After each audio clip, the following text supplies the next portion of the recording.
So, Greece putting its airports, highways, and state-owned companies on the auction block as the debt-stricken state looks to raise more than $70 billion by 2015. Now, some members of Congress say the U.S. ought to do the same to cut its own debt. Operations like the U.S. Postal Service losing billions of dollars this year alone. Should government privatize tangible assets like the post office, like Amtrak, like the national parks, all in order to cut the deficit? Well, let's bring in Christian Weller, senior fellow at American Progress, and Ford O'Connell, chairman of CivicForumPAC. Chris Weller, welcome back. You know, it's not only selling off Amtrak, it's allowing private bidders to come in to run highways, to run railroads. Branson of Virgin Rails wants to do it. What do you think, Christian? Does that make sense? Well, I think when we talk about the deficit, it doesn't make sense to talk about privatization. What is really driving the deficit over the next 10, 20, 30 years is low revenue and healthcare inflation. We need to really face the fact that we address those problems.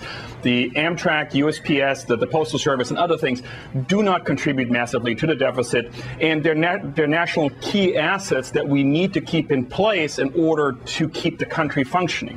And no private bidder wants to take over the services of the Postal Service or Amtrak in the form that they exist at this point. And I think that's something we need to face the fact that it doesn't contribute to the deficit. Privatization is not the solution. It will ultimately worsen services. Ford, you know, we got to start somewhere. And when you look at a place like the post office, they're expected to lose $7 billion in the fiscal year ending in 2011. The 2012 budget proposes giving them $11 billion.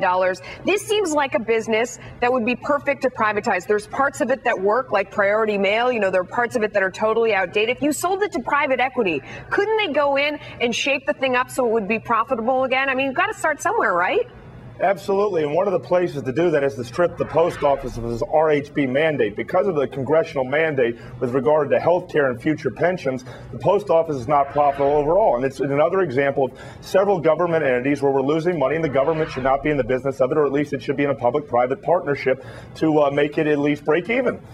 I mean, well, let's talk about the post office. The post office is not an economic proposition. The idea to deliver information to all citizens at equal pay, not discriminatory costs, is key to our democracy. We need to deliver mail to remote areas in the country, and that's not profitable. And that is but part of a functioning system. Nobody really should think about privatizing the post office for economic reasons. It's really a part of our democracy, of our functioning democracy. Dr. Weller, to compete in the global economy, we cannot continue to have our federal government be all things to all people. We're running a $15 trillion debt. We're talking about a key part of democracy, that is equal access to information for all citizens. And that will cost some money. I mean, the alternative, like, it's not an issue of economics. When the post office delivers mail to the remote areas of North Dakota or northern Maine, that is part of a democracy. That will have to be subsidized by the profitable services. There are more efficient Nobody ways is really arguing that the post office, you can always do things more efficiently, but you have to face the fact that it is. Dr. Weller, can you tell me with a straight face that the post office is efficient? It is not.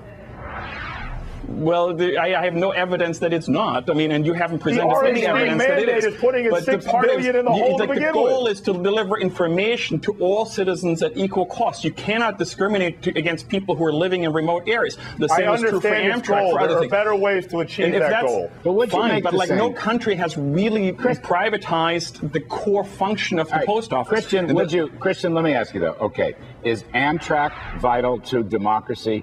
Are highways and ports run by the government vital to democracy? Or maybe by privatizing them or allowing private firms to bid it, we would help democracy. Have you thought about that?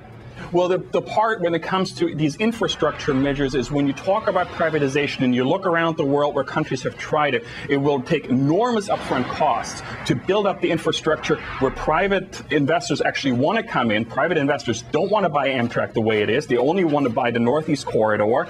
And even that would cost $14 to $16 billion just to get it to high-speed rail, which is attractive for private investors. So the idea here that you can sell them off and make money right from the beginning is not borne out by the data. They're going to give it a shot in Greece. We'll see how it works. If they find any bidders, if it's still the whole system still holds up. Gentlemen, thanks so much for coming on for the debate. We appreciate it. I just would say, you know, whatever your position on this, England, Europe, airports, highways, they've done a lot of this throughout Europe, and it's worked pretty darn well. I'll just say, whatever your view is for the U.S.